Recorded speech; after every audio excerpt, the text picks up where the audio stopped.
Dentro del cuarto camino se considera que todos roemos un hueso.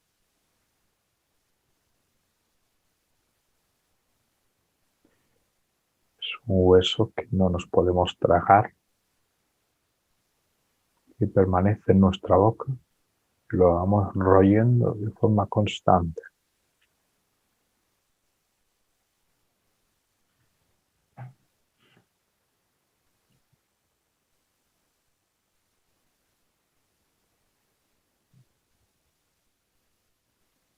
Cada uno tiene su propio hueso.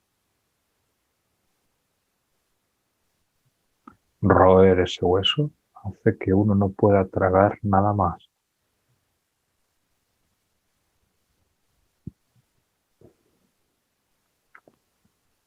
Cada uno de ustedes tiene un hueso. Un hueso que mantienen apretado con la boca demasiado grande. Y lo roen, y lo lamen, y le dan la vuelta, y lo vuelven a roer. Tratan de tragárselo una y otra vez.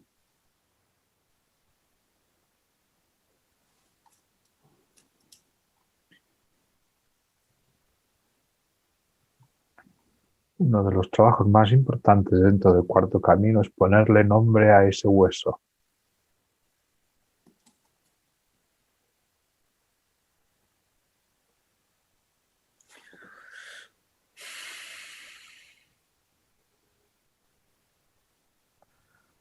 Es nuestra fijación.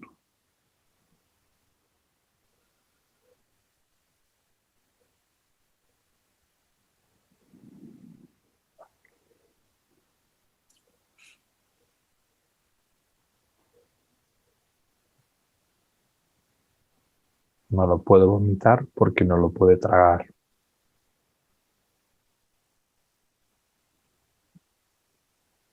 Es obsesivo.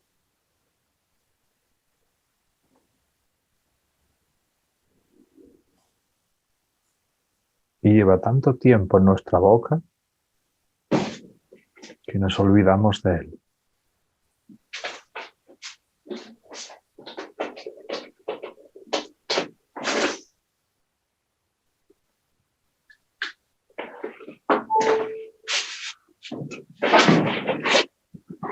No nos damos cuenta y roemos ese hueso.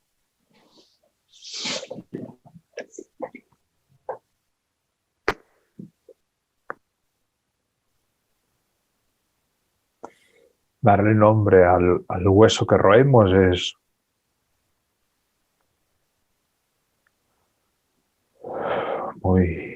muy lento, muy largo.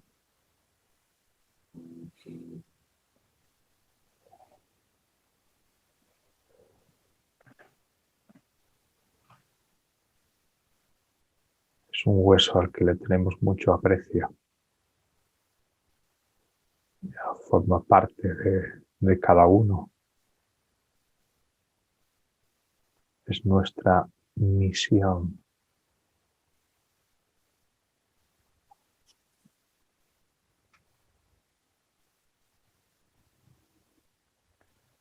Conseguir tragarte ese hueso.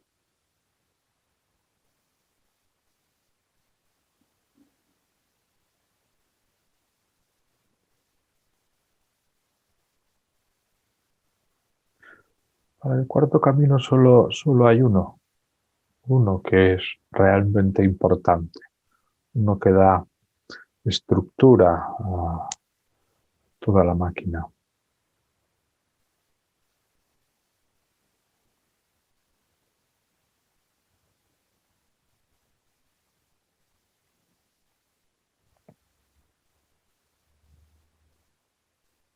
A raíz de tratar de roer ese hueso, es como se construye la máquina.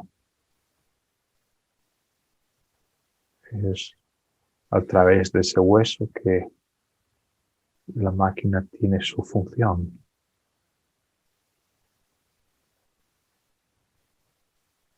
La máquina está hecha para roer ese hueso.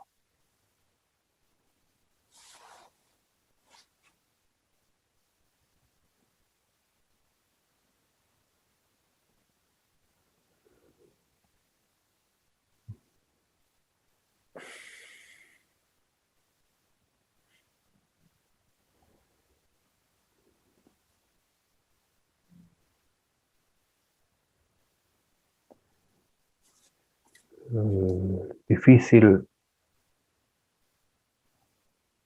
identificar el hueso porque siempre está en la boca.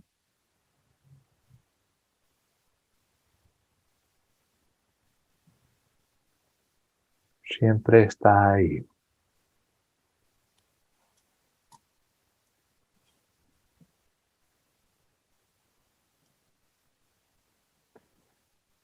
Trabajo que tratamos de hacer dentro de esta escuela, que es de ir a apartar lo que sobra, nos lleva hasta encontrarnos con el hueso. El hueso no se quiere soltar. El hueso es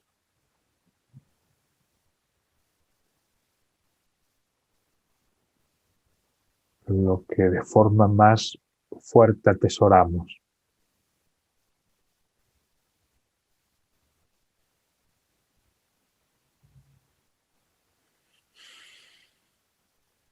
El hueso es nuestra obsesión.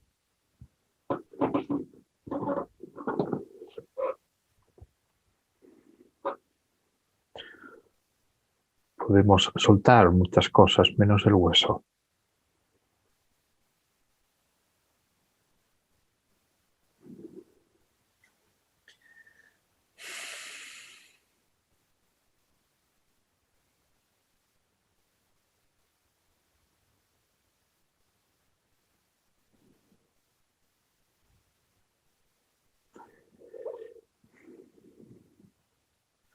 Es realmente difícil ver algo que siempre está.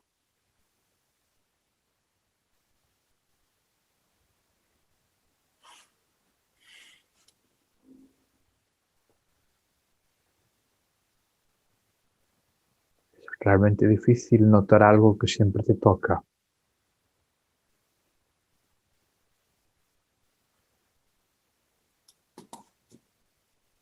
Es difícil escuchar algo que siempre está haciendo ruido.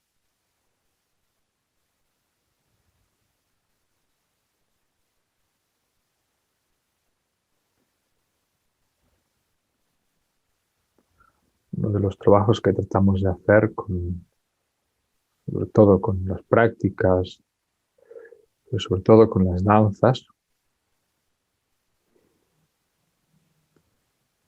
que ese hueso deje de tocar, que ese hueso deje de hacer ruido, que ese hueso deje de estar delante tuyo, para que cuando vuelva a salir lo puedas ver. Para cuando vuelva a tocarte, lo puedas notar. Cuando vuelva a hacer ruido, lo puedas escuchar. Cuando vuelva a estar delante tuyo, lo puedas ver.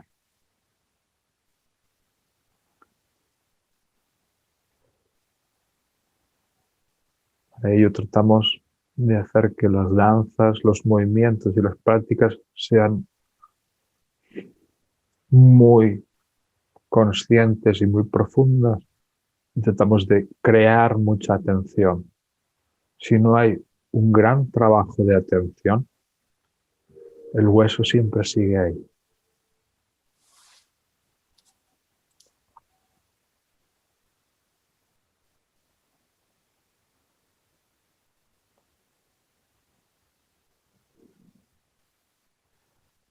Muchas veces a través del ejercicio del stop se puede detectar, se puede dilucidar en algún momento cuál es nuestro hueso. Dentro del cuarto camino no le damos importancia a nuestra personalidad, el cómo somos. Solo le damos importancia al hueso. No nos es importante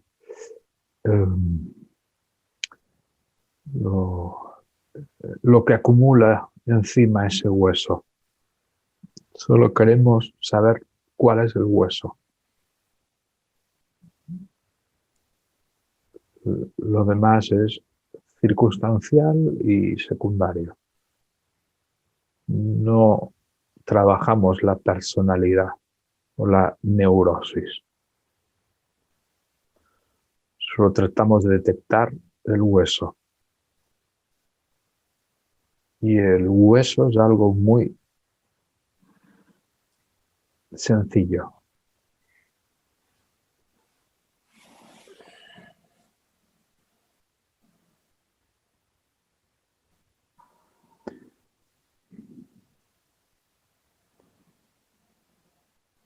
Es difícil poner atención en el hueso porque encima del hueso hay demasiadas cosas, a cada cual más compleja, más elaborada.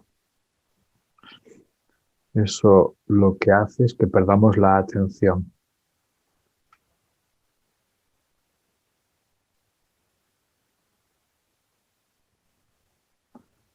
Estamos constantemente distraídos en cosas que no son importantes.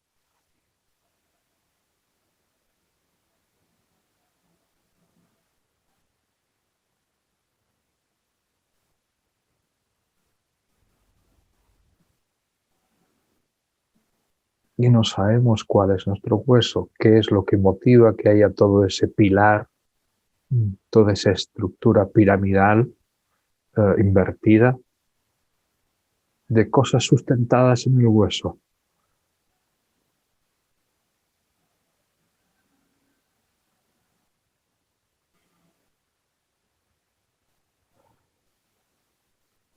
Cuanta más atención en toda esa estructura, más importancia.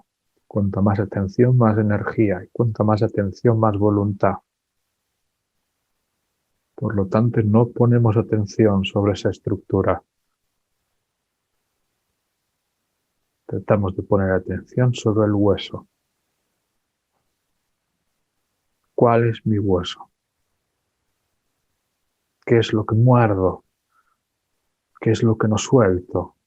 ¿Qué es aquello que si tratan de tomar y quitarme, voy a pelear con uñas y dientes?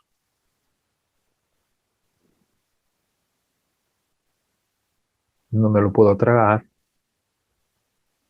no me lo puedo comer, por tanto tampoco lo puedo vomitar. Me paso el rato royendo ese hueso. Día y noche de forma constante. Es tan constante que desaparece.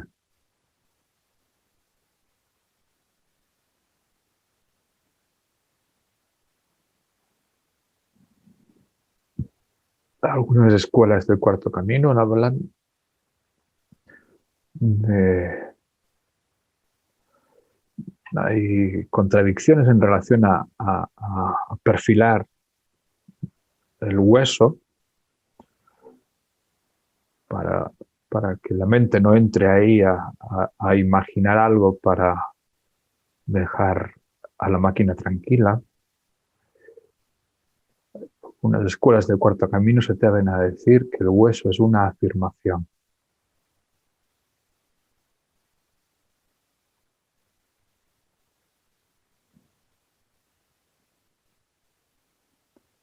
Una afirmación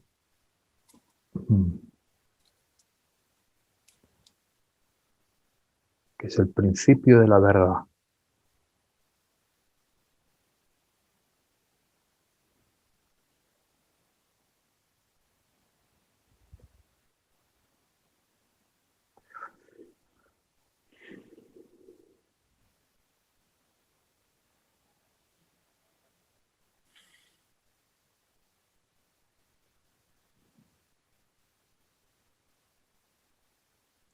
Es realmente difícil poner atención sobre el hueso porque hay demasiadas cosas encima de él. Hay una gran cortina de humo sobre el hueso. Hay muchas justificaciones, muchos accidentes, muchos topes, muchos choques. Hay muchos condicionantes que justifican el hueso.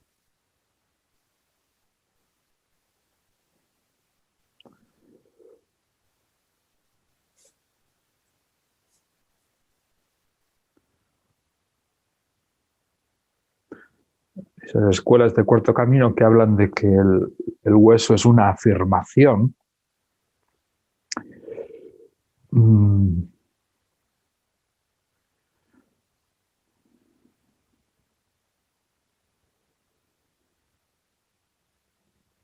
También dicen que es la primera mentira.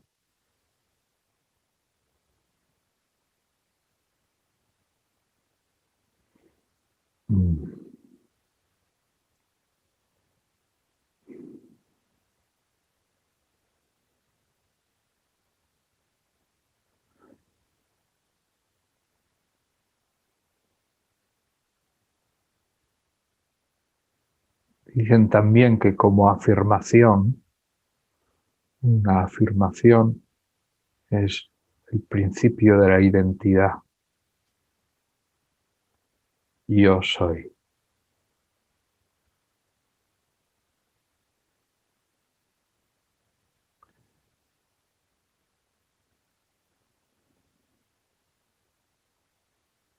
Toda afirmación y toda identidad es lo que le llaman un principio de amor.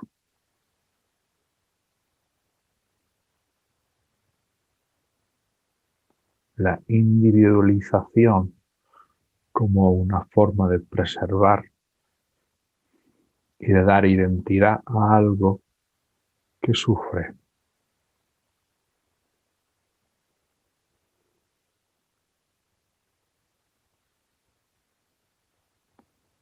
O eso es una respuesta amorosa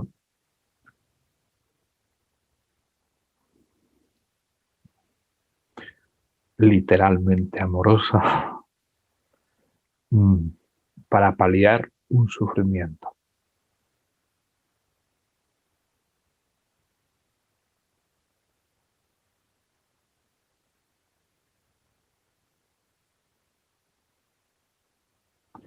Sin embargo, la afirmación puede ser terriblemente dolorosa.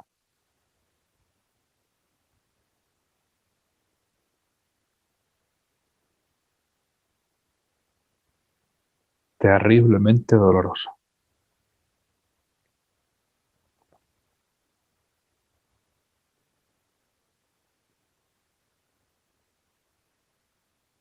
Y a la vez, terriblemente amada.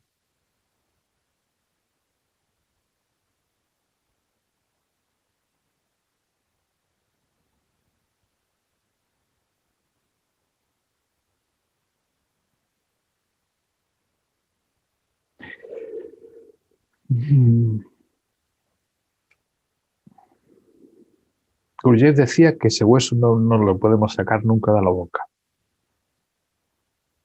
Nunca. Y por otro lado decía Gurdjieff que el trabajo no era sacarse de la boca, sino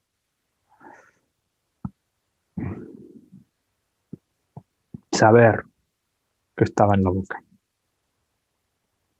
Que a través de la conciencia del hueso en la boca, era a través de eso que se hacía el trabajo.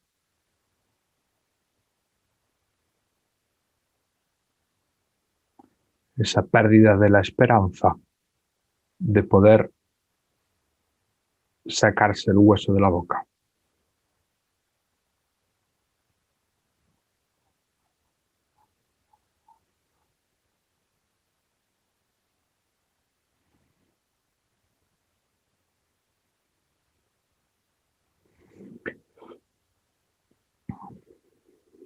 Vamos a empezar un ciclo de trabajo para dar espacio y disponibilidad a un trabajo que nos permita darle nombre a ese hueso.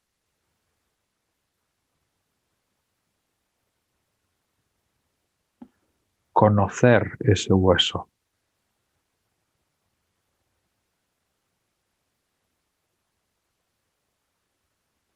Al que amamos y el que nos mantiene en ese sufrimiento constante.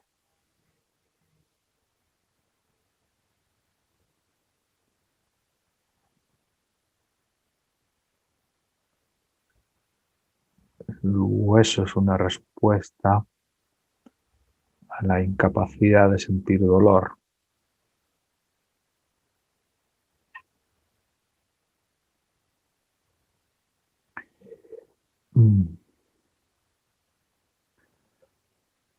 Muchas veces estas otras escuelas más ortodoxas que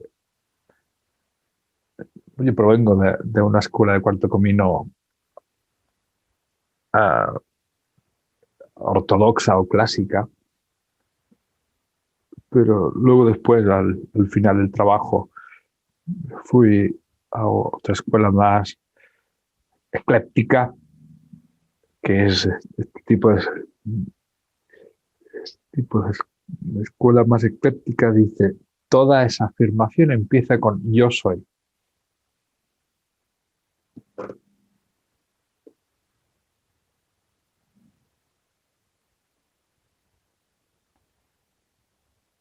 Y sigue la frase. Obviamente eso es acotar mucho el campo,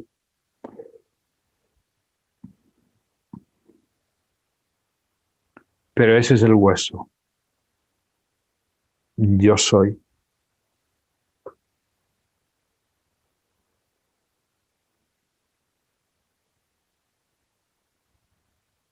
Es el principio de la individualidad, el principio de la identidad.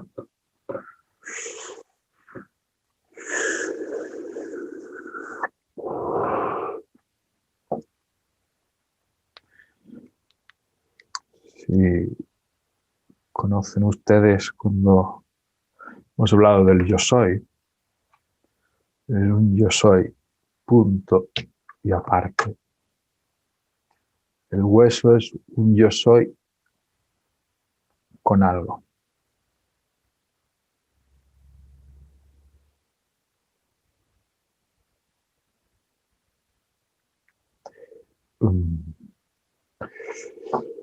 El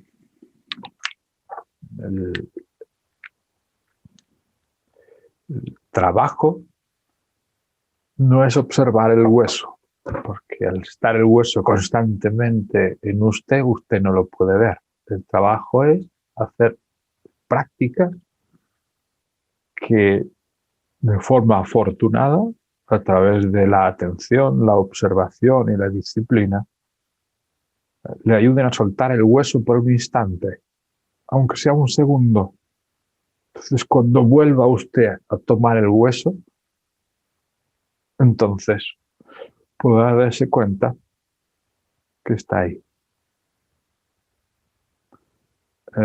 El trabajo para encontrar el hueso no sirve la observación, no sirve el análisis.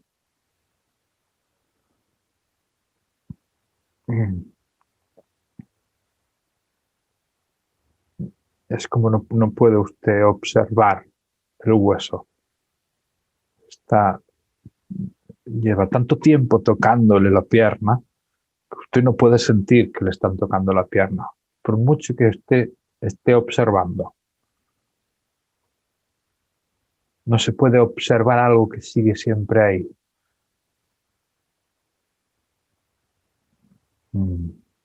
El trabajo no es observarse. No sirve de nada el trabajo intelectual, del análisis de uno mismo, del reflexionar, del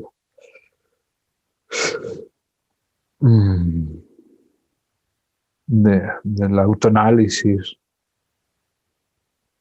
No, el hueso no se puede observar. Podemos observar los vapores del hueso, toda esa montaña de interferencias, de movimientos, de acciones aledañas al hueso, pero el hueso no se puede observar. El trabajo es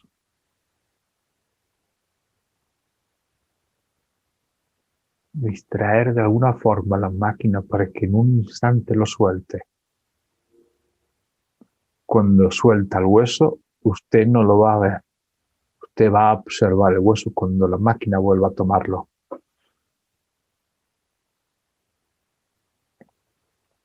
Y ese instante muchas veces es un instante. Hay maestros del cuarto camino que saben ver el hueso. Eh, eh, eh, y es realmente fascinante, no sé muy bien cómo lo hacen, pero nunca te dicen cuál es. Nadie te dice nunca cuál es tu hueso.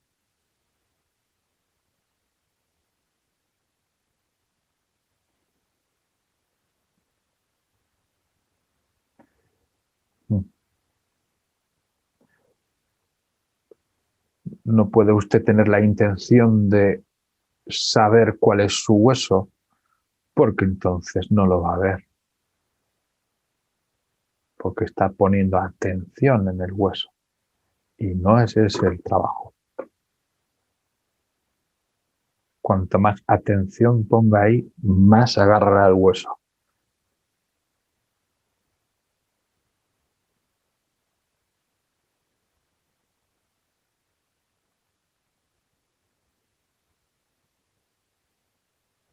Cuanto más quiera saber, más se aferrará a él.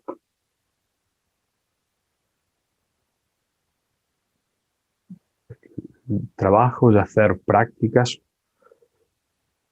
para distraer.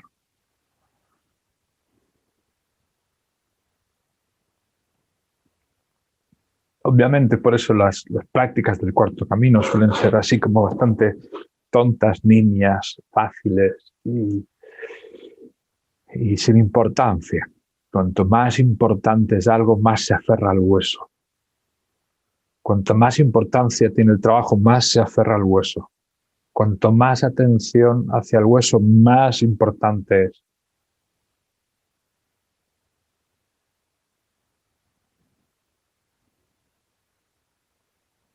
A veces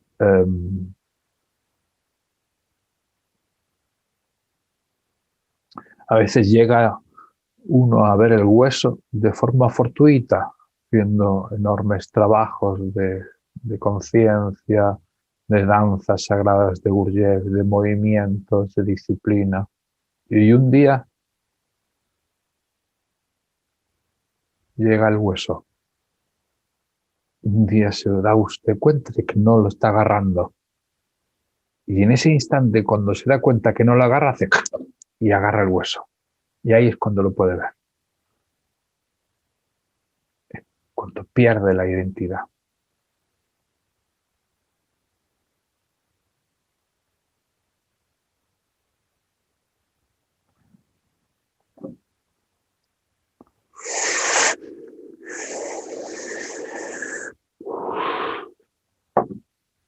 Hay escuelas que no le llaman el hueso, le llaman de otra forma, pero aquí le llamamos el hueso. Escuelas que le llaman de otra forma, pero no sería tan divertida.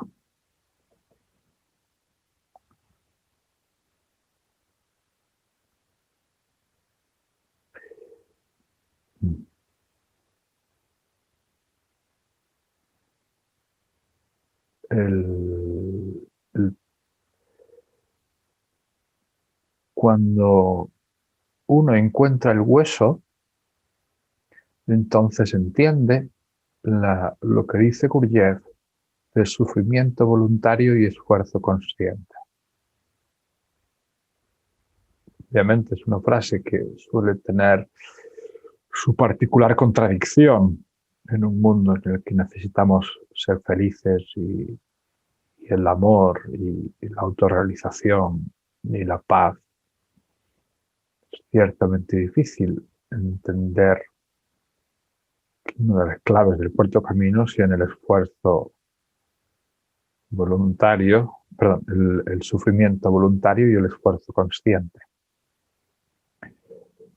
Eh, eso lo va a entender cuando encuentre su hueso.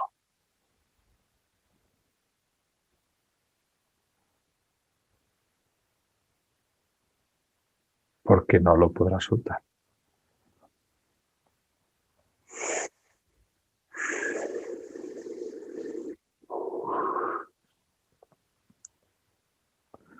Así como decía Gurdjieff, haga lo que haga, nunca podrá usted renunciar a su sufrimiento. También forma parte de eso.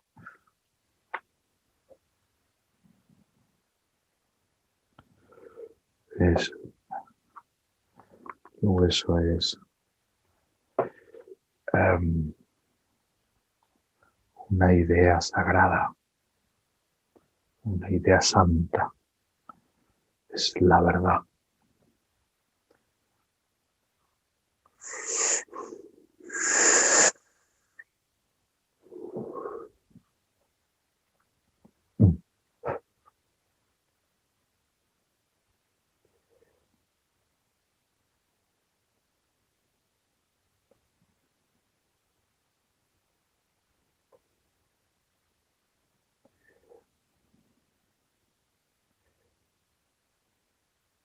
El trabajo del cuarto camino se divide en dos.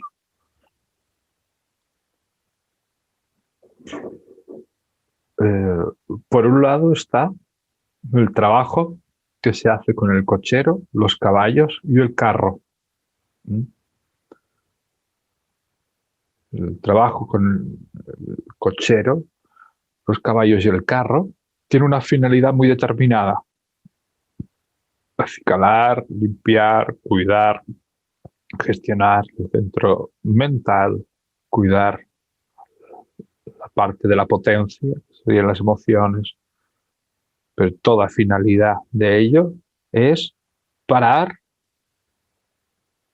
para que se suba el Señor, que sería la esencia. Y esa es una de las partes del cuarto camino. Es una de las vías. La segunda vía es encontrar el hueso entre trabajo con la máquina para encontrar la forma de cuidar los caballos, cuidar el carro, mantener sobrio al cochero para que esté a disposición de que pueda subir algo.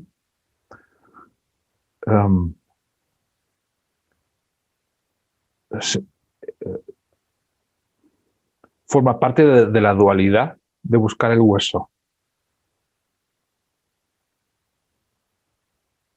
Son como dos caminos distintos. Hay prácticas que se dedican al carruaje. La mayoría de las prácticas que hemos hecho se han dedicado al carruaje. Hay una función determinada. La función de encontrar el hueso es distinta. Sin embargo, tienen mucha relación. En esa dualidad hay la ley del 2. En esa dualidad hay que encontrar la ley del 3 entre encontrar el hueso y que el Señor suba al carro.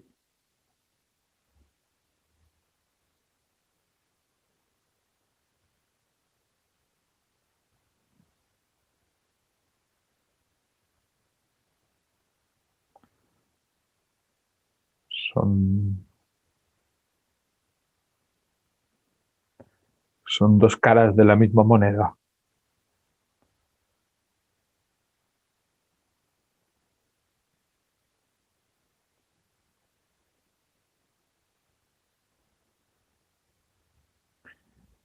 el trabajo del carro es un trabajo mucho más productivo. Puede hacer de forma mucho más activa.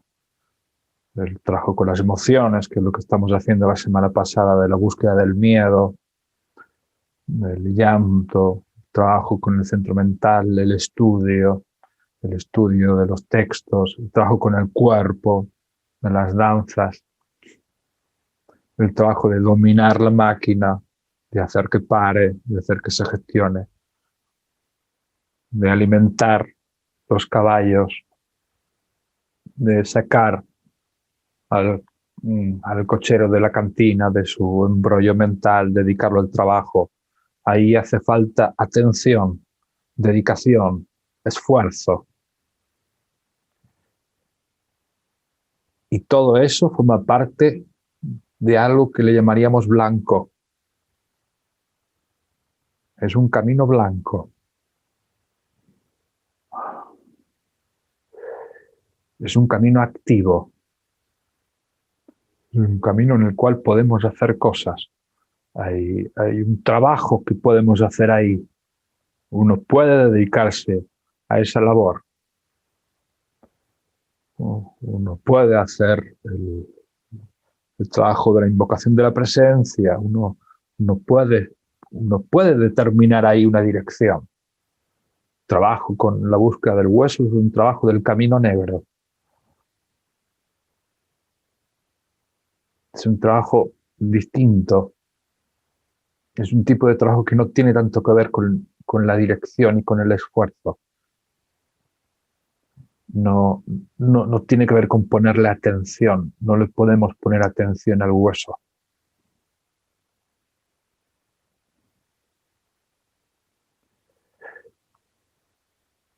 Mm.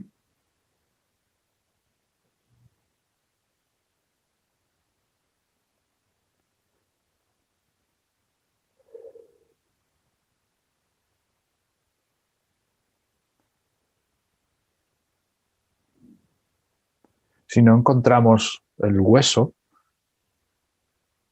este trabajo siempre precisará de mucho esfuerzo.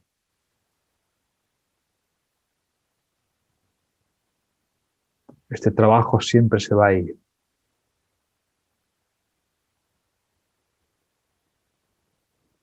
Desaparecerá rápido. Nos olvidaremos de este camino rápido. Precisaremos siempre de mucho esfuerzo. Volver una y otra vez a la atención, volver una y otra vez a la atención, volver una y otra vez al esfuerzo, volver una y otra vez. ¿Por qué lo vamos a perder? Porque el hueso sigue ahí, enganchando, y no lo vemos. El hueso sigue arrastrando.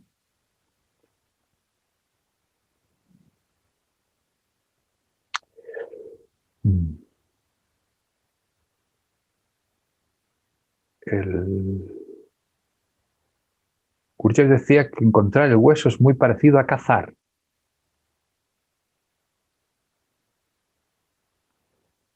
Decía, el trabajo con el carro tiene mucho que ver con domesticar, con domar algo que tienes. Tienes el caballo ahí, en el corral, lo puedes domar. El hueso es como cazar, no sabes dónde está.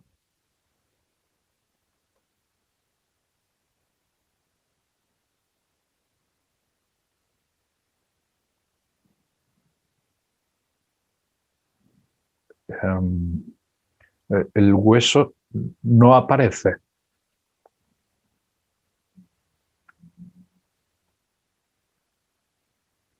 Cuando uno caza,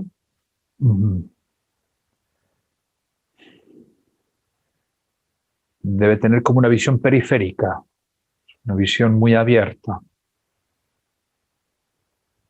Otro día os hablaré de los sabuesos, que también están ahí. Podemos valernos de ciertos sabuesos que no dejan de ser ciertos topes o ciertos choques que introducimos para que nos ayuden a encontrar el hueso.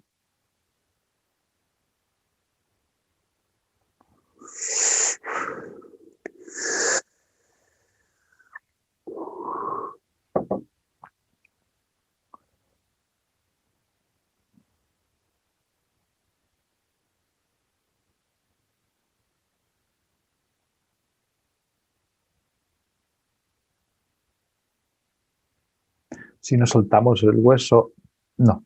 Si no identificamos el hueso, el trabajo con el carro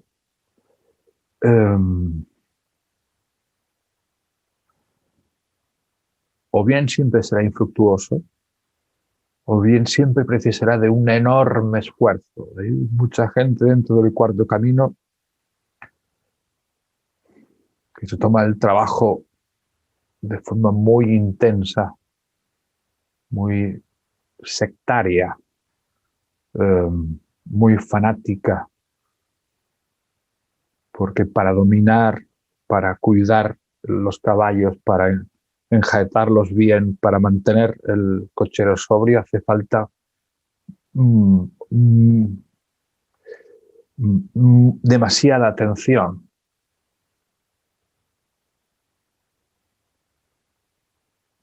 Esa atención constante, de alguna forma, y esos son uno de los peligros que tiene el cuarto camino, esa necesidad de atención constante hace que nos convirtamos en verdugos de nuestra propia atención.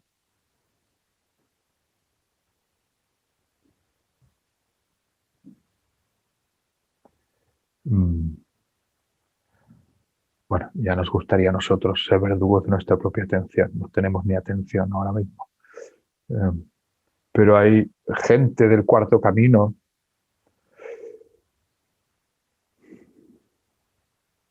que es verdugo de su propia atención.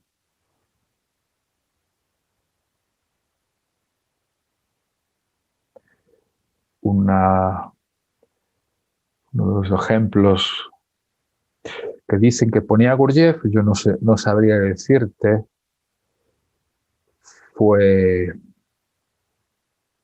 hay un autor que se llama Piotr Ouspensky, que escribió un libro que eran sobre las charlas del cuarto camino, que eran fragmentos de una enseñanza desconocida, los fragmentos en los que me basé para hacer el primer inicio de vuestra formación. En ese libro Gurdjieff, aunque decía que no se escribiera, que nadie podía tomar apuntes, ese hombre consiguió transcribir de forma bastante clara todo lo que decía Gurdjieff. Gurdjieff decía que que Ouspensky estuvieron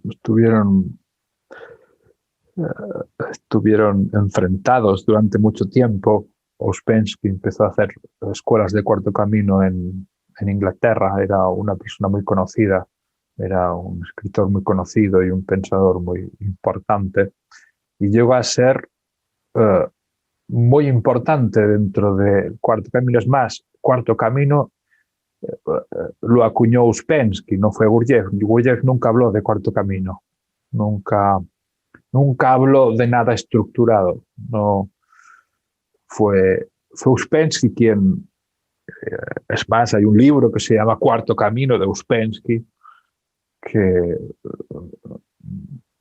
obviamente está descatalogado, que habla de las bases de cuarto camino. Gurdjieff nunca sentó unas bases. Gurdjieff borraba el camino para que no se convirtiera en algo rígido. Las escuelas ortodoxas o algunas escuelas ortodoxas provienen bastante del trabajo de Ouspensky o de la estructura de Ouspensky, porque el trabajo de Gurdjieff era tan caótico, aleatorio, frustrante, que era muy difícil de crear sobre él un patrón estable donde se pudiera crear una escuela, sino que era en algo muy determinado por cada figura.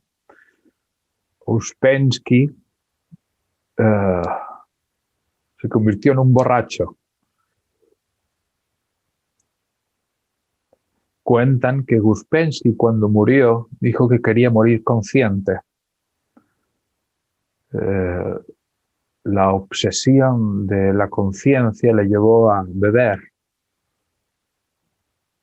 a no dormir. Dicen que cuando murió dijo: dejadme morir conscientemente. Se levantó de la cama y empezó a caminar, y caminando se desplomó.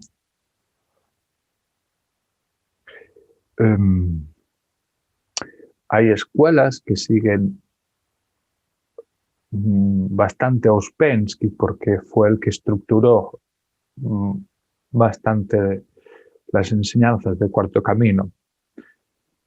Seguir a Gurdjieff es bastante difícil, bastante difuso, porque tampoco dejó nada, dejó unos textos muy, muy extraños y poco desarrollados, poco estructurados. Por lo tanto, hay una gran facilidad dentro del Cuarto Camino en convertir la enseñanza en algo que tenga demasiado que ver con la atención y el esfuerzo.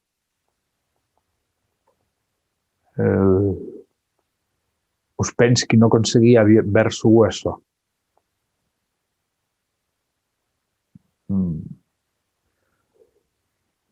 Quizás fue ese el problema de sus enfrentamientos. Quizás sí, quizás no, no sé. Sin embargo, fue Ouspensky quien hizo famoso a Gurdjieff. Gurdjieff era un charlatán antes de que Ouspensky lo descubriera. Era un maestro de danzas. Por lo tanto, hay un gran peligro en relación a la propia estructura del Cuarto Camino.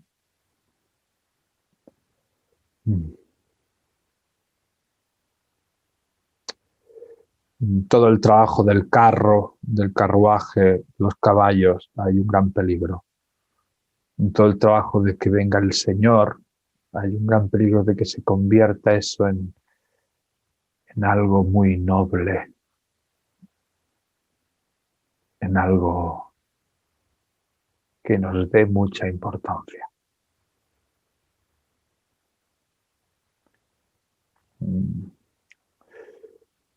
De ahí que sea importante recordar el camino del hueso.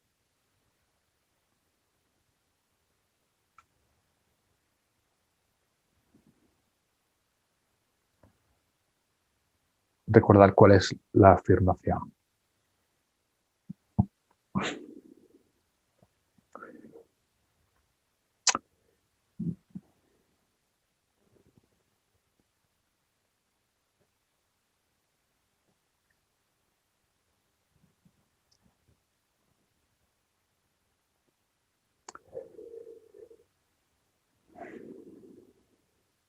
A mí mi maestro me dio mucho por culo con eso del hueso. Era un hijo de puta.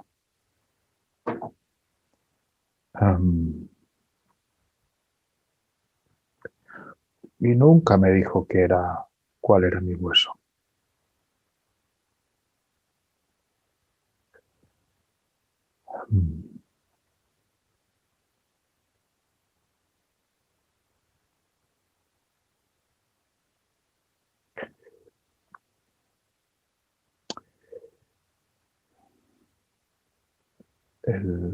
Pero cuando encuentras el hueso todo se pone en su lugar.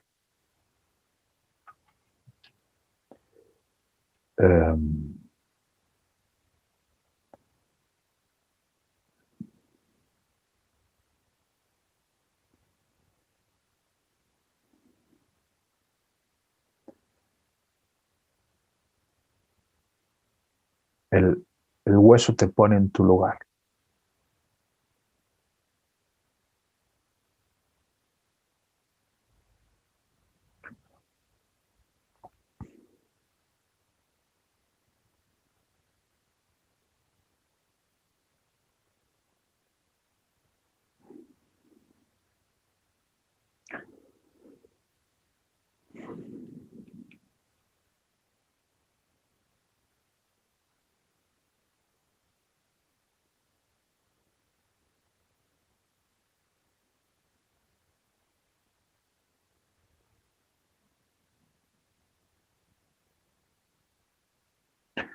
sobre todo saber que no vas a poder renunciar a él.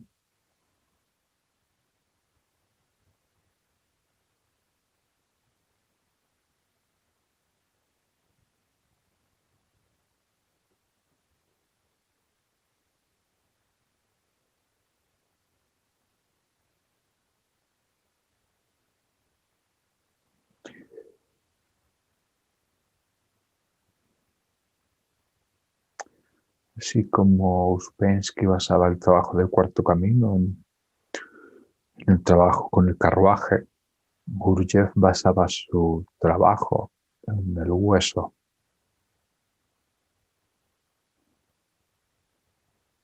O gran parte del trabajo.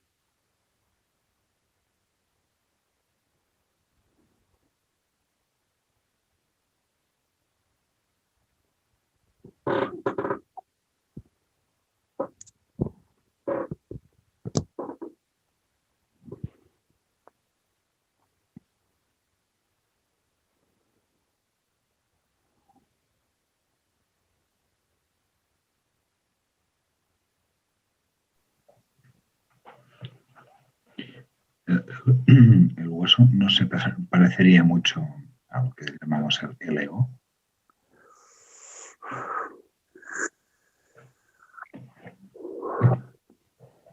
El ego es como el ego es como el ego sería todo lo que se ha construido encima del hueso.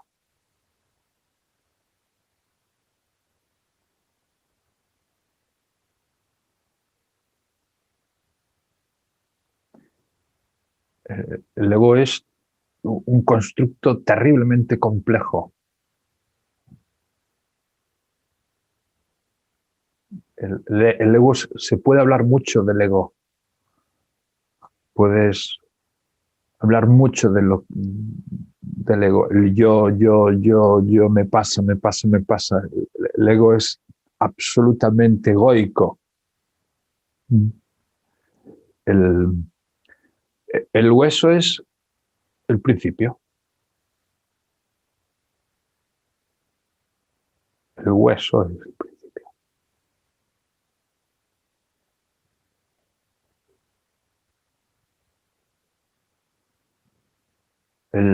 El hueso es antes del ego.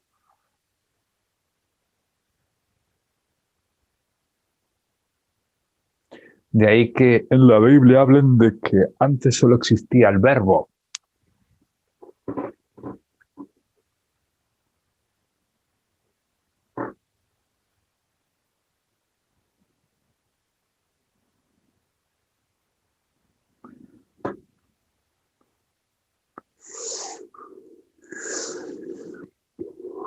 El hueso es el que promovió la construcción del ego.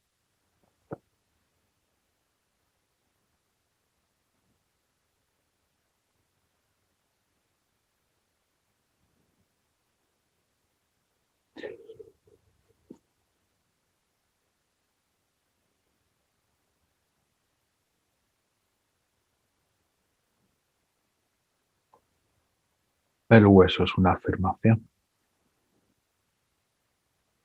Y por lo tanto no se basa en nada. Es una creencia.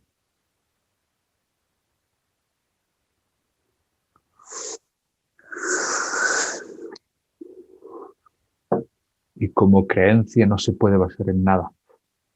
El ego lo puedes escalar en un montón de justificaciones. Yo por esto y por esto y por esto me pasó y por esto en mi infancia y por esto y por esto y por esto. El ego siempre tiene una justificación. Al ego le puede seguir la pista por todas partes. Porque el ego precisa atención. El ego tiene importancia personal. El hueso no tiene importancia personal.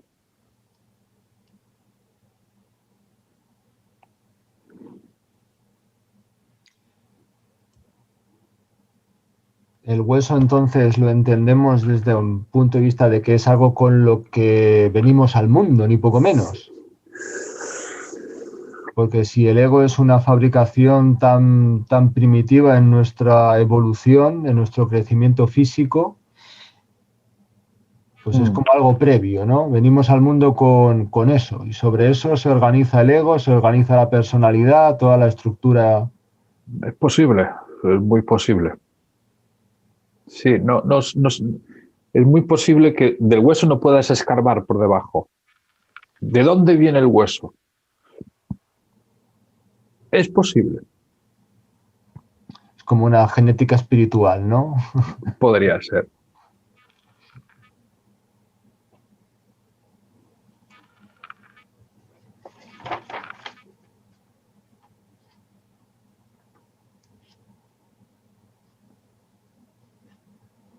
Y prima hermana de la esencia, ya puestos a echar la imaginación. Puestos a echar la imaginación, es la misma cara de la misma, perdón, diferentes caras de la misma moneda del trabajo con el carro.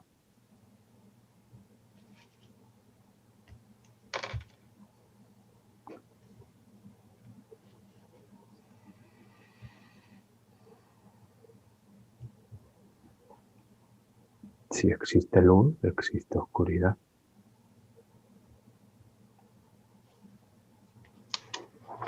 O sea, que la luz es la esencia y el hueso es lo negro, ¿o qué? ¿O cómo va esto?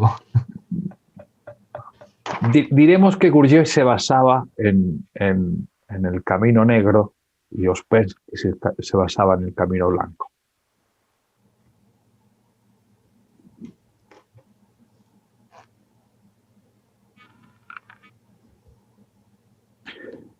No diremos que el camino negro sea negativo y el camino blanco es positivo, no entraremos en hacer una valoración de qué es bueno y qué es malo, sino que son dos caras de la misma moneda.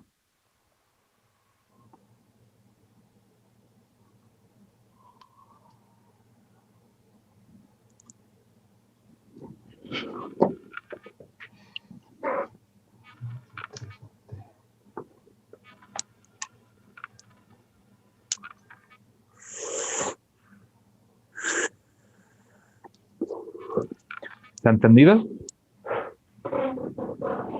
Sí. Muy bien.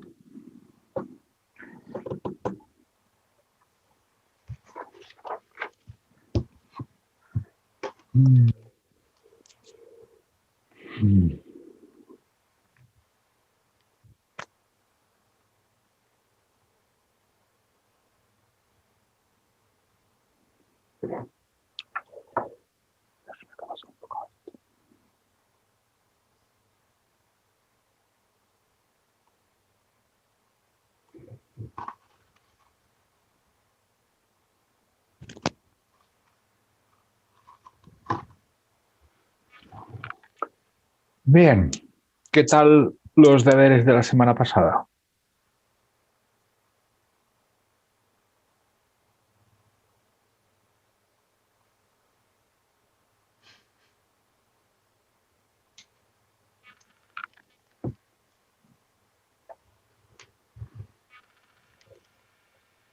Llámame cobardica, pero después de toda la conexión con la que he estado con el miedo esta semana, la verdad es que me he esforzado en no llevarlo a la práctica.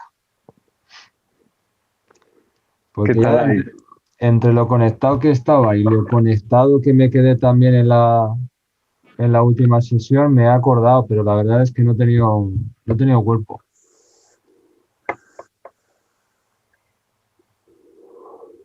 Porque fue algo así de hacer la práctica, de al principio conectaba con el miedo, luego como que parece que perdía intensidad cuando sabía que no había ninguna consecuencia, por tanto el miedo desaparecía, se hacía algo mecánico. Sin embargo, en el último taller me da la sensación de que lo estaba como disociando, ¿no? Es decir, el miedo está, y es tanto miedo que tengo al miedo que, ¡hey! No pasa nada, hasta que conectaba con eso y no lo podía gestionar, básicamente.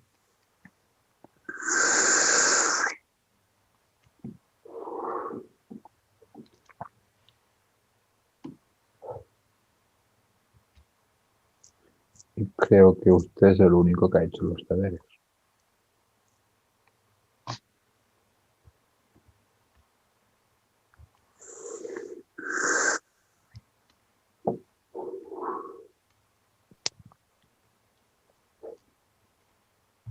Yo he tenido un examen esta mañana y hacía pero mucho tiempo que no tenía miedo a un examen. Yo no he hecho nada, no he hecho el ejercicio porque había momentos que no me ha hecho falta. Porque de verdad que era como...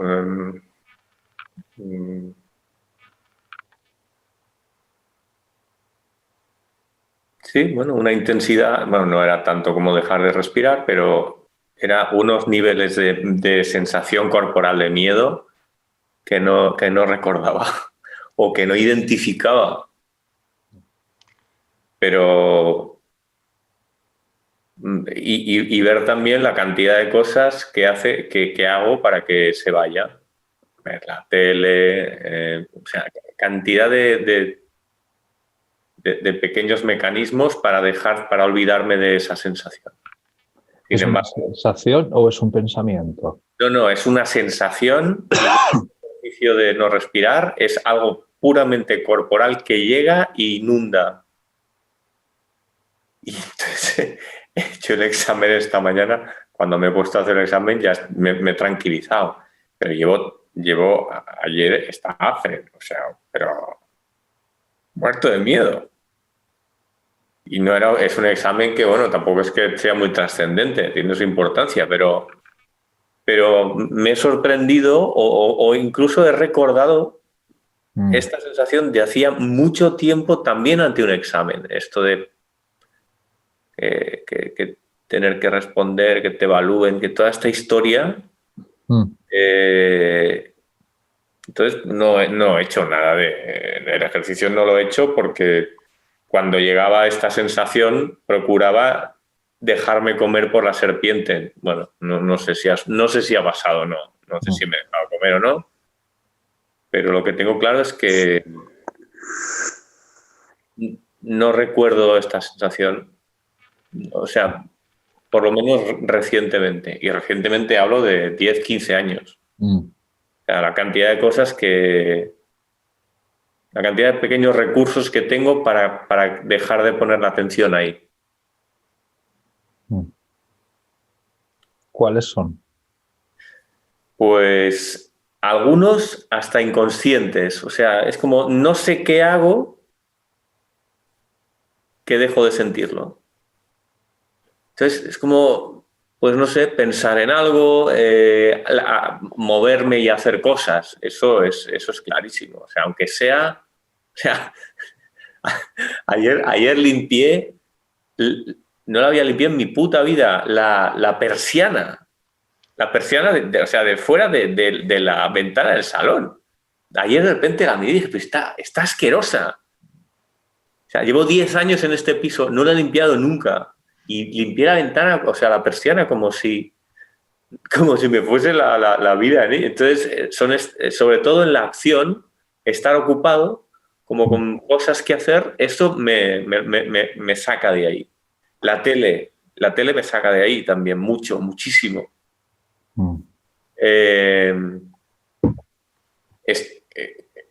Además, ver según qué cosas, porque estoy viendo Los Sopranos, una serie de mafiosos, o sea, es un festival de miedo, o sea, es el miedo en las familias de los mafiosos, la extorsión, el asesinato, el miedo al que está por encima de ti. Entonces, ver todo eso fuera también me lo quita, o sea, o me desconecta de él. Entonces, bueno, y a veces, no sé, o sea, para sentirlo tengo que poner la atención en el cuerpo, porque si no, de manera automática... Claro, hablas mucho de lo que disipa esa sensación, pero no hablas de la sensación. La sensación es una sensación como de mucha intensidad corporal parecida a cuando dejaba de respirar y que me provoca casi temblor, inquietud, mucha inseguridad. Pero es puramente corporal, ni siquiera tenía que pensar en el examen. Como que de repente aparecía. Entonces al final acabé ligándolo con el examen. Cuando aparecía eso, ¿qué tengo que hacer para no salir de ahí? Parar. Parar e intentar como simplemente observar la sensación. Y cuando le pongo atención, empieza a crecer, a crecer, a crecer, hasta que, bueno, no sé si la serpiente me comió o no comió, pero llega un momento en el que se disipa, desaparece. Pero no es o sea, seguro, no es un pensamiento, para nada. De hecho, es como que tengo la sensación de que he entendido la diferencia entre tener miedo a una idea o de manera puramente como anticiparse a algo, bueno, es de esto más de planificación, de control, de tal, al miedo físico. Si recordaras la sensación se parecería a caerse desde una altura, o sea, ese momento de caerse hacia atrás, bien, No, a ruido fuerte. es a ruido fuerte más bien. Es un susto. Es una cosa, sí. No es tanto perder el suelo, esto de...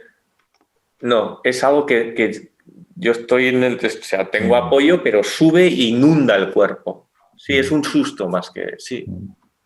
Sería más un golpe fuerte que un de repente... No. Eso es auditivo. ¿Había gritos en tu infancia? Sí, claro. Sí. Había muchos golpes y muchos gritos, sí.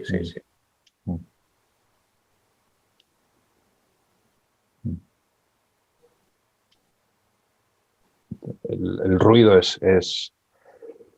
el miedo al ruido es corporal. Sí. Es a través del cuerpo. El cuerpo hace... Sí. Y se pone tenso. El ruido es por cualquier parte. Eso es un miedo del cuerpo.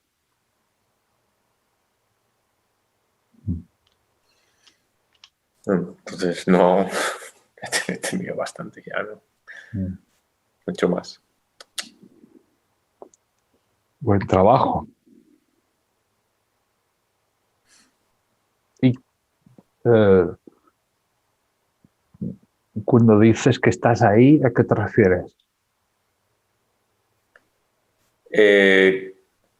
Cuando lo observo, cuando me espero, que no hago nada que identifique como un despiste. O sea, un despiste puede ser abrir el cajón de los cubiertos solamente. Es como en cuanto empieza a llegar, paro, donde sea, de pie, sentado, aquí, allá, donde sea.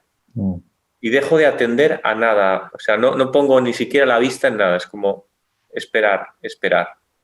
Y mientras espero y simplemente veo la sensación, sube, hasta que se va. Y hay veces que no la he dejado subir. A veces subía tanto que, hostia, nada, o sea, es como muy fácil disiparla, es muy fácil salir de ahí. O dejar de poner la atención. Es poner otro ruido. Sí, que son eso. Pues darme cuenta que, yo qué sé, que hay que tender la ropa. Sobre todo es obligaciones, ¿no? Una obligación tonta, pequeñita. Eso es como que la atención se súper focaliza ahí y chao, ya no hay nada más. Y además, esta manera compulsiva de buscar estas pequeñas obligaciones. Porque me sacan de ahí, pam, me sacan. Lo de eso, las tareas y... Bueno, y suele ser, ¿lo disipas a través de una acción o a través de un pensamiento? El pensamiento de la acción, o sea, tengo que hacer tal, ya me saca de ahí. Pero la acción lo acaba de borrar. O sea, el movimiento del cuerpo haciendo, pues tendiendo la ropa y tal, no sé qué, lo acaba de quitar. Hasta que termina la acción, otra vez no hay nada y es más fácil que esto vuelva a aparecer. Entonces, sí, he estado, bueno, esta semana he estado muy conectado con eso. De hecho, estábamos a la primera hora en silencio y estaba muy pendiente de a ver si aparecía o no. No ha aparecido. Yo no sé si haber hecho ya el examen me ha quitado parte de eso o lo que sea. Es verdad que los exámenes me traen situaciones de muchísimo control, mucha alerta, mucha tensión, mucho peligro. Entonces no sé si tiene que ver con eso, pero he estado muy pendiente a ver si aparecía y no ha aparecido, sino que había una sensación corporal de mucha tranquilidad. Que no era para nada eso. Pero sí, ha sido un descubrimiento, ¿verdad? Yo pensaba tantos años haciendo formaciones, historias, y este ejercicio de la respiración me lo ha traído con mucha claridad esto. Mucha.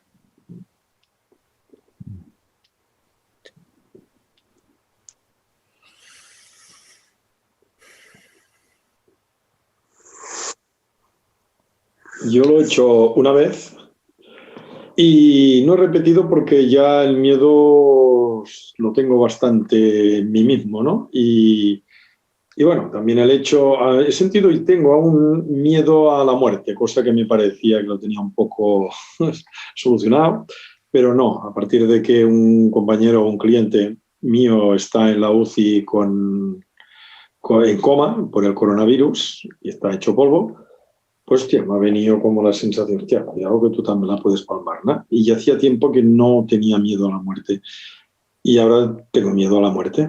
Y ya durante toda la semana ya he estado suficientemente acojonado que tampoco me ha hecho falta hacer nada. Incluso ahora mismo estoy sintiendo miedo y yo lo siento como aquí, la garganta, la parte interior de la garganta y esta parte, es toda esta zona.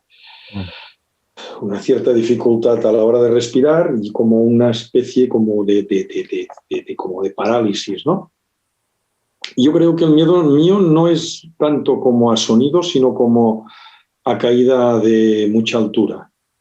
Creo que es un miedo de caer de mucha altura y perderse mientras caes. Pero conectar con el miedo he conectado y no sé si me he dejado, creo que no, comer por la serpiente, no. He intentado que no me comiera, al contrario, en vez de dejarme que me comieran, no me he dejado comer. Pero sigo con el miedo y estoy con él. Ahora mismo lo tengo al lado. Y no al lado, no, dentro. Lo tengo dentro. Y a partir de que ibais hablando de miedo, aún se me ha desarrollado más esta sensación, ¿no? Y aquí estoy. ¿Qué te dice? ¿Cómo? ¿Qué le dice a usted? ¿Qué me dice el miedo? ¿A mí? ¿Qué frase sale? Incertidumbre. Falta de control. No. Pérdida de algo conocido. Entrar en una selva y estar perdido dentro de ella, ¿no? Pérdida, estar perdido. Este miedo es miedo de estar perdido. Eso es la interpretación de lo que te dice el miedo. ¿Qué te dice el miedo?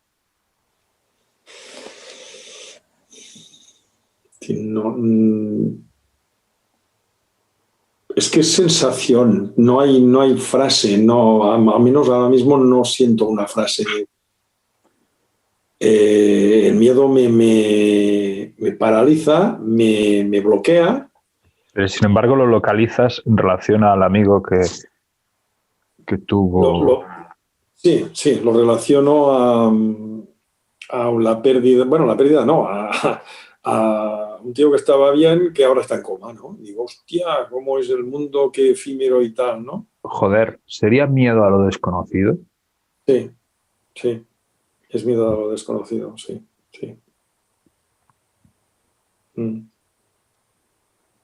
Sí, sí. A la pérdida del supuesto control, que también sería también lo mismo un poco. Pero contactar con el miedo, contacto. Y no es nada alentador. Te parece, es curioso, ¿no? Porque es una zona, ¿eh? Está aquí y puede incluso llegar a brazos como que notes algo, pero como piernas no, es como de aquí para arriba, ¿no? De aquí para arriba. Y cierta dificultad respiratoria, un poco de tembleque interno y una sensación como en el centro si esto fuera el cuello, pues en la mitad, por la parte de dentro, algo que se mueve dentro, ¿no?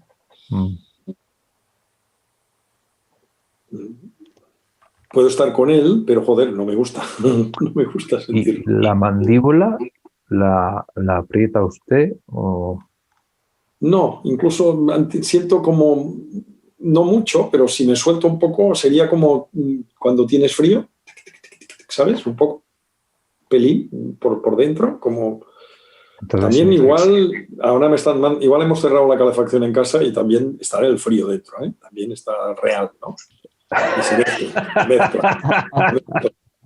mezcla. O sea, el cerebro no identifica, dice, a ver si esto es frío o miedo. Pues sí, es curioso, ¿eh? Es curioso. Eso es un gran desconocido, no saber ni tan siquiera si tienes miedo o no. Eso puede dar mucho miedo también. Uf. Sí. Y dudar de ti mismo. Sí, y después de haber visto todo eso, ha habido como un rebote interno. He dicho, sí, hombre, ahora voy a hacer un ejercicio para tener miedo. Si ya me viene para mí solo, ¿para qué me voy a tener que buscarlo? ¿No? Y estaba un poco como rebotadito en el ejercicio, que no lo he hecho una vez. Y cuando me he enterado esto, ya digo, no, ya tengo mi dosis, ya no necesito más. Bueno, no.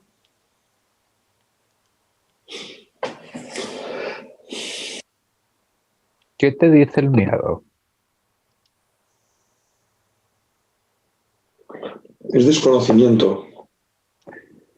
Es algo nuevo. ¿Qué te dice?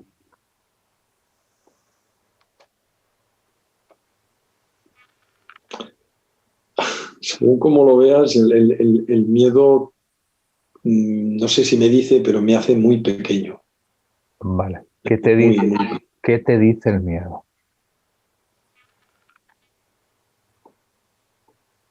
No, ahora mismo no identifico qué me pueda decir el miedo. Si te hace muy pequeño, ¿qué te está diciendo el miedo? Bueno, me ningunea, me hace sentir inútil. ¿Qué te dice el miedo?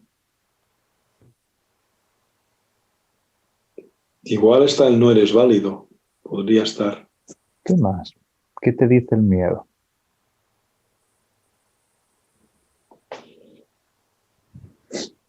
No estar a la altura. No estás a la altura.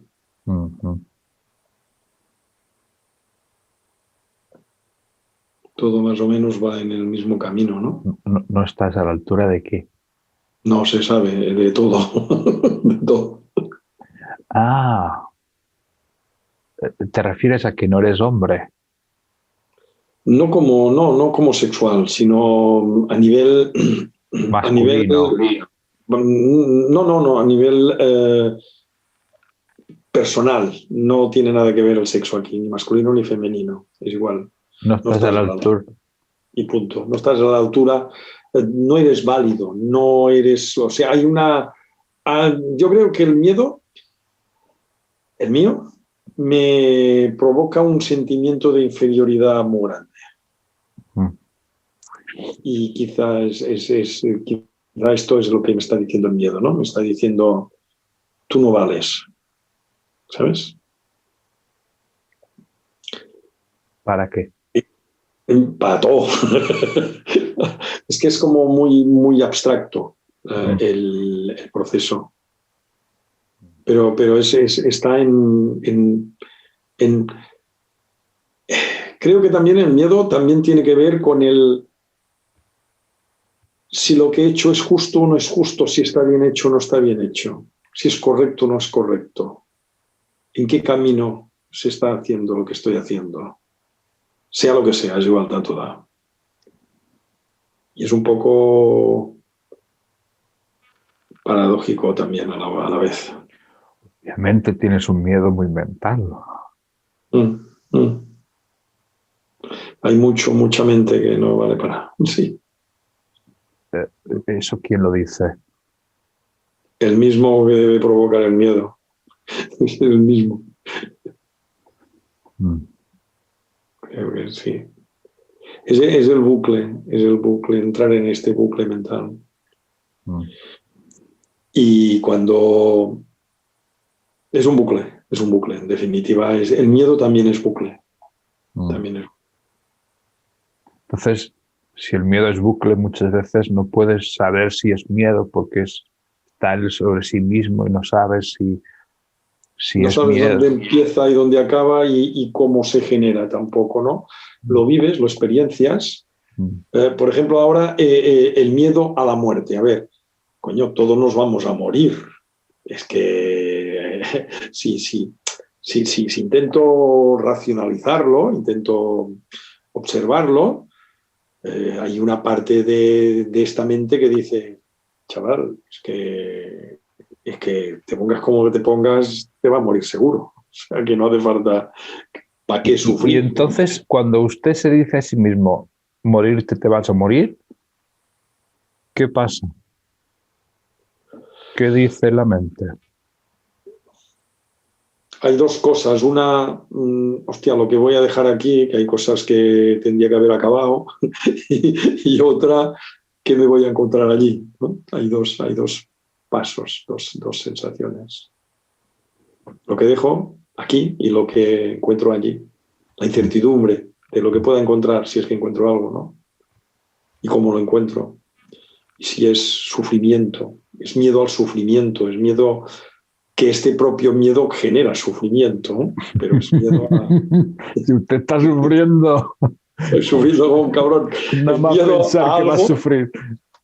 Sí, es curioso. Eso es otra más de las muchas paradojas donde creo que tengo que aprender a vivir con ellas, a aceptarlas. Y ahí está el tema, ¿no? Pero eso también es un sufrimiento.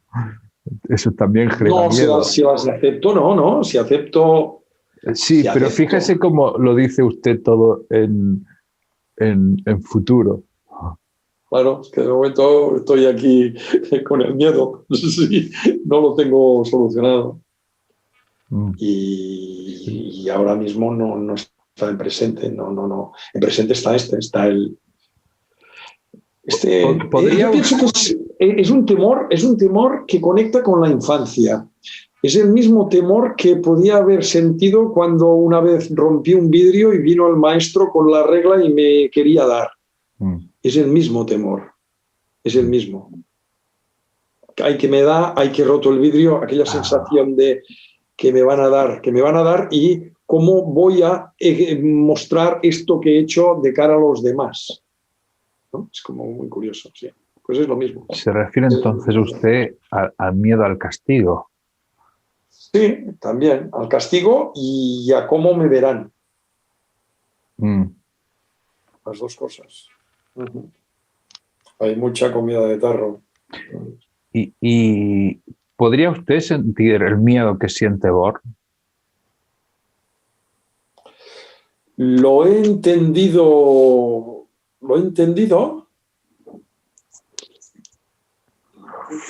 pero yo tendiendo la ropa no se me va. O sea, pero sí, he entendido su tipo de miedo, lo he entendido, pero no sé si lo he sentido. Lo he pasado por aquí, ¿no? Que demasiadas cosas pasan por aquí. Y he entendido y he visto como... Pero es otro tipo de miedo, creo, el que es Born, el mío, son otros, es otra historia.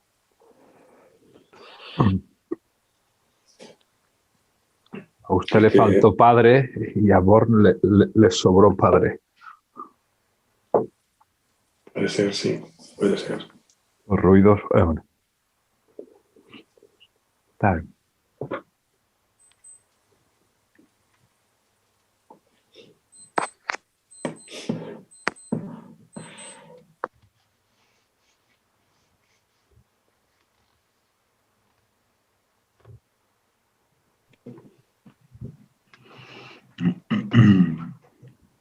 Yo no he hecho el ejercicio, pero me ha resonado mucho todo esto que explicaba Bor. Y me he visto en huida, ¿no? Como un ciervo escapando, ¿no? Como un mecanismo muy automático. Y yo asocio cuando hablaba Bor de esta reacción corporal, la recuerdo de adolescente, una reacción física proveniendo del rechazo. Y entonces he hecho como una asociación de los gritos que había también en mi casa. Mi padre era como de broncas, no recuerdo que me pegara. Recuerdo sacándose el cinturón, pero no recuerdo que me pegara. No sé si lo quiero recordar, ¿no? Y me ha dado la sensación de que esta incapacidad de estarme quieto es un poco esta huida del dolor. Yo también me desconecto muy bien con la tele o trabajando incluso. Pasa que si tengo que elegir entre trabajar y mirar la tele, pues elijo mirar series, ¿no? Pero sí, me ha parecido verme de lejos, porque no, ese miedo también.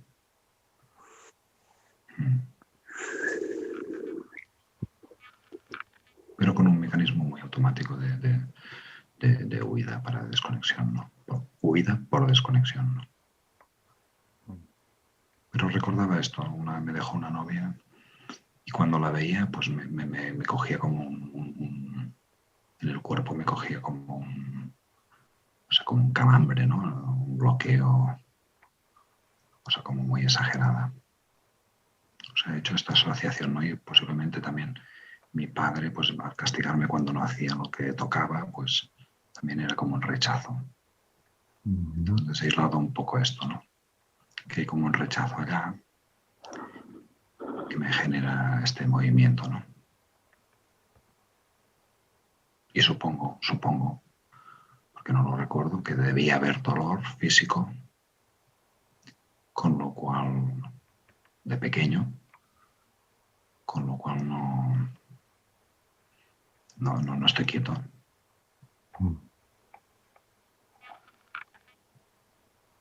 Pero es algo así como que ahora racionalizo, ¿no? No puedo, no llego a experimentarlo esto. Pero me ha resonado mucho, ¿no? Esta vivencia, digamos, de Bor.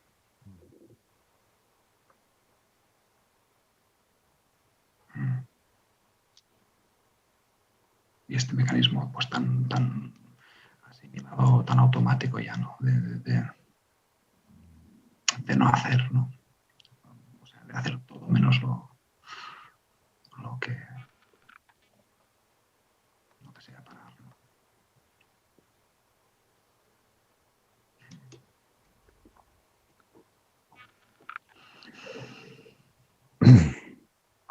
¿El miedo lo habéis sentido alguna vez como si fuera algo que os recorriera por el espinazo?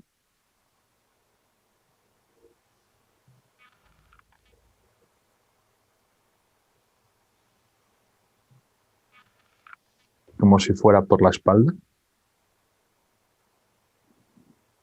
por la columna vertebral, o lo sentís más delante. Delante, Ujú. muy claro, delante. Sí, yo también. Yo no lo recuerdo, pero intuyo que también era como desde delante, pero con una cosa como muy interesante. Igual sí que también por detrás, pero no soy incapaz de recordarlo.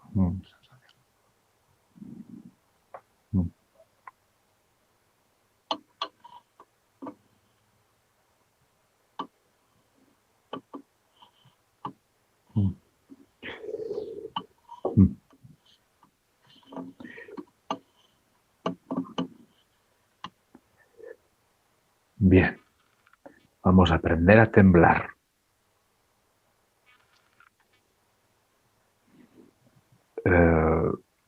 La práctica que vais a hacer para esta semana, si podéis invocar el miedo, lo invocáis, y si no, no importa. Está bien, pero es aprender a temblar.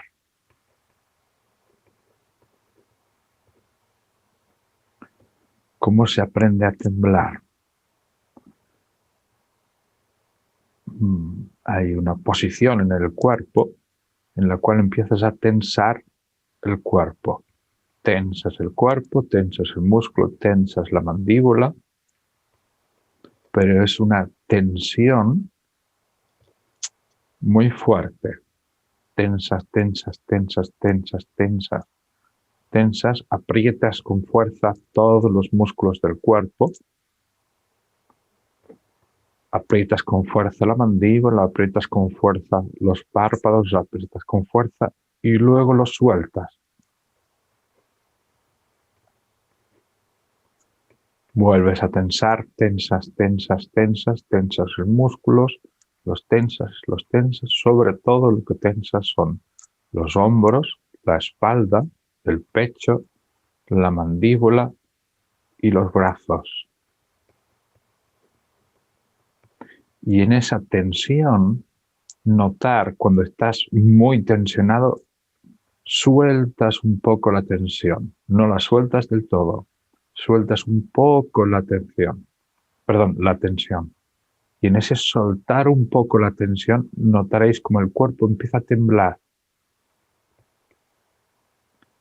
Primero son espasmos muy aleatorios. Se puede tensar el hombro, se puede tensar un poco la mano, y es seguir ese parpadeo que hace el cuerpo. Le das volumen a ese parpadeo.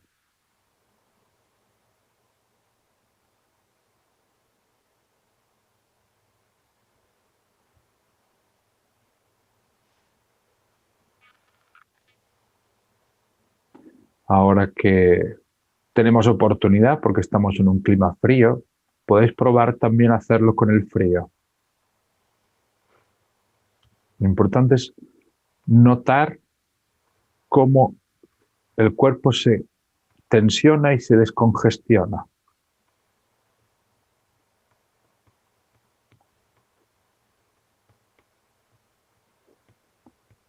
Aprender a temblar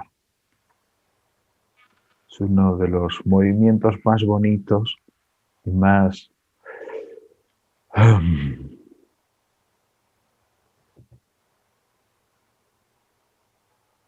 armónicos que tiene el cuerpo.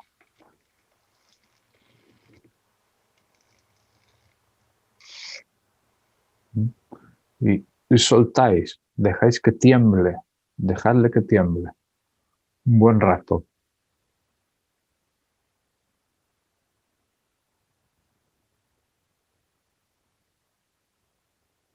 Y notad todas las sensaciones del cuerpo.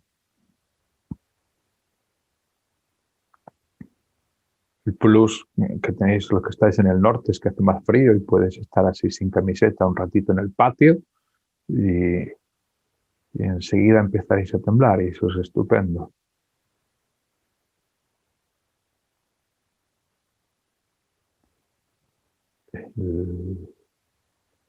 El miedo y el frío van muy relacionados.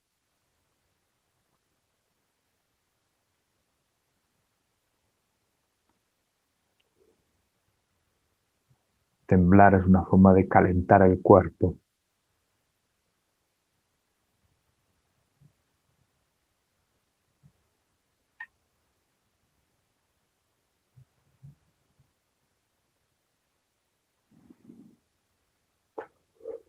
Bien.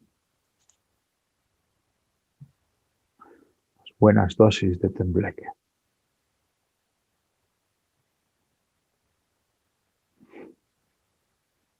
Y los que no tengáis frío, pues lo hacéis con la tensión.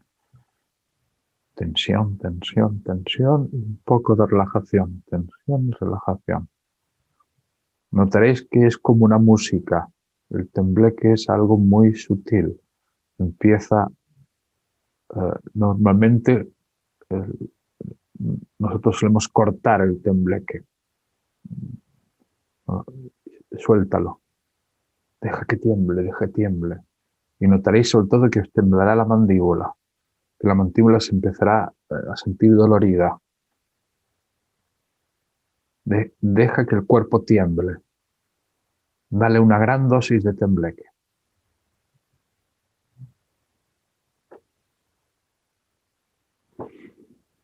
Bien.